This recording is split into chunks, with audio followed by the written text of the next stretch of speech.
Hey guys, welcome back. This is Jenny from Polly's Paper Studio, and today I have a flip through and then a bit of a tutorial. So this mini album is created with the Authentique Summertime Paper Collection, and I think it is so cute.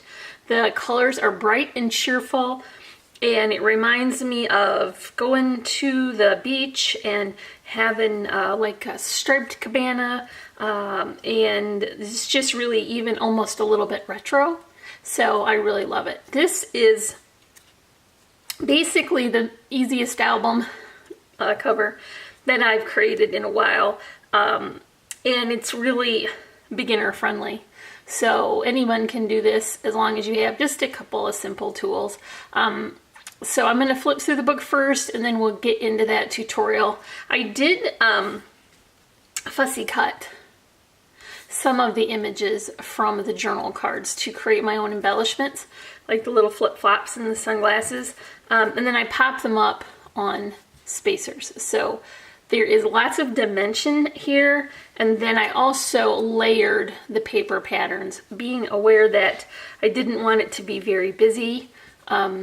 So I have alternated the pattern size and the brightness to make sure that it isn't super crazy. I did even add a few die cut elements like the doily and this banner, which is cut from the pattern paper as well. And then I created a little faux shaker, which is sequins that are tucked into these little keepsake envelopes from Scrapbook adhesives. It would be difficult really to show you exactly how it looks without taking the back off, but you can see that it's just an acrylic pocket, and you can fill it up with whatever you like and then seal it up, and then the back is adhesive already, so you just need to stick it down where you'd like. So I picked coordinating sequins that matched pattern papers, and it is very secure. There's no worry that they're all going to pop out when the book is getting handled. And a few other last minute additions were some handmade flowers that were cut from the pattern paper again, so they would coordinate. And I mixed in a few ready-made flowers just because I wanted it to be a nice full arrangement. And then a couple more sequins here just to bring that pattern out. I'm using really reasonable ribbon trim here in a gorgeous plaid. I do love it. So this is a thick book. I'd say that's probably close to an inch, maybe an inch. I didn't measure it. And then I'm using 12 by 12 cardstock paper, so I'm going to get quite a bit out of that because it is only 5 7/8 inches, which is weird math, and I'll explain it as I'm going along. So once you get into the album, you can see how sturdy it is. I mean, that's a good weight. That's a good thickness for putting your pictures and your memories in. So let me just make that a little bigger. Zoom out a little bit. There. I alternated the patterns inside as well, and the flamingos and the waves were obvious choice. This is a companion paper. I put it on a foam spacer so that it's dimensional, and this is another of the journal cards, one of the larger cards, and then I just fussy cut around. I left about 1/8 of an inch of a border so that I didn't have to get into all the little nooks and crannies of that image. And then I topped it off with just a couple little sequins too. And then here's a tip in.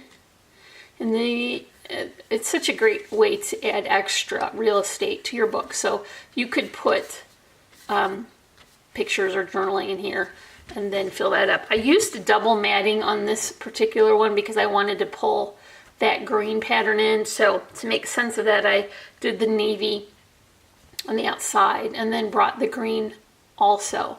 And that also helps to make it bulkier and more sturdy when you open it. Now, these have a larger inset pieces, and that would be for pictures again. And I have included some clips. I do like to put clips in because sometimes you have writing on the back of paper or back of your pictures, or maybe a little keepsake ticket or something you want to stick in there but not put adhesive on the back. So there's 2 clips for this, and then this is an even larger tip in. So lots of room on these pages. I think that this particular pattern you could get away with writing on. So if you like to do handwritten journaling or a doodly border, or find other ways to, you know, document your pictures around, or maybe even typewritten and cut out, you could do that. It's not, this one is not so contrasting and busy, so you could definitely use that as a neutral. And then the last set of pages has a larger, the 4x6 cut apart, and sometimes that can be a challenge for card makers or people who make mini albums, because they're just, it takes up a lot of room if you use them as a single piece. So like scrapbookers, it wouldn't be trouble because you've got plenty of room to work around it and add it in. But for this case, I decided to clip it. It was right here where it joined, and I made 2 separate pieces out of it, which I think is kind of cute because it sort of brings it to both pages. So I get a tip in for each side, and then the cute summertime imagery on the front. So that is the book, and I do always like to finish the back with the coordinating paper and then tie it up. So what a fun way to document your summer memories, pool parties, or going to the beach, or even hanging out in the backyard. That would be a great way to have all of it in one place, and you can display it and invite your friends to enjoy your pictures and talk about all the fun times that you've had together. So this is the book, all completed. Once again, this is Authentique Summertime Collection. I love it. 2 thumbs up for that. It is super cute. So let's get into the tutorial, and I will show you how to create the base. Okay, so to create the book, I've just got a few simple tools, and then I'm using white cardstock. It was originally a 12 by 12 sheet, and you do want it to be a full sheet because you want to add your score lines and fold, and that is how it becomes very sturdy. I cut this to be 5 7/8, which is weird, but it makes sense when you begin to do your scoring. So I'm going to place that right here in the corner, and then here's where my 6-inch line is, and that would be just in the center. But what I want to do is pull that score line out to 1/8 of an inch on either side. So now what I'm going to get is a square with a spine section in the middle. And you'll want to pre-fold that just so that you know you've got it exactly square. Like I said, this is really beginner friendly, and for some binding systems you really have to be super accurate. Like the hidden hinge system really will get off square very quickly. But this one, there is room for trimming if your fold is off or you don't get it scored exactly evenly or square. So now what we've got is a section that looks like a card with a thick spine. Now I have already made 2 of these, and for the book that we just flipped through, there are 3 total. So I'm going to show you how to attach that. I've just got score tape all the way around because I really want to get that adhesive out to the edges without it running over the edge and becoming sticky, and I get glue all over me, just how I am, like a little kid, I guess. But so take your portion that you have tape and set it down, and then line up the next edge. So you're saying to yourself, what? That looks a little flimsy. But really, once you get the layers going, you saw there was double matting on those pages, and there was many layers of the pattern paper. So it is really sturdy and thick when it's fully assembled. Now, this is completed. So what I've got is two pages and then 3 sets of that, and then a back and a front.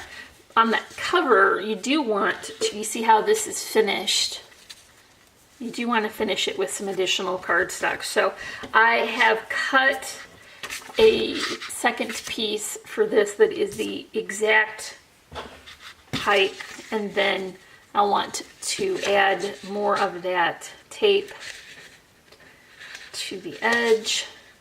I'm just going to do one side to demonstrate, but you'll want to attach it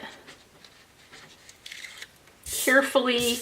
You want to keep this pretty square, but that's not so hard because you can just line it up and then secure it.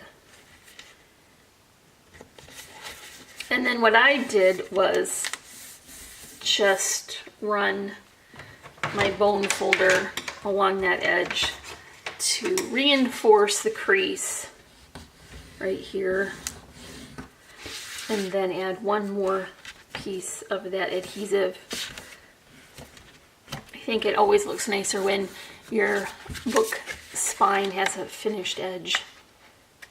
And I'm using white because, like I said again, this is very forgiving, so if you get any of this off, it's still going to look square once you put your pattern papers on.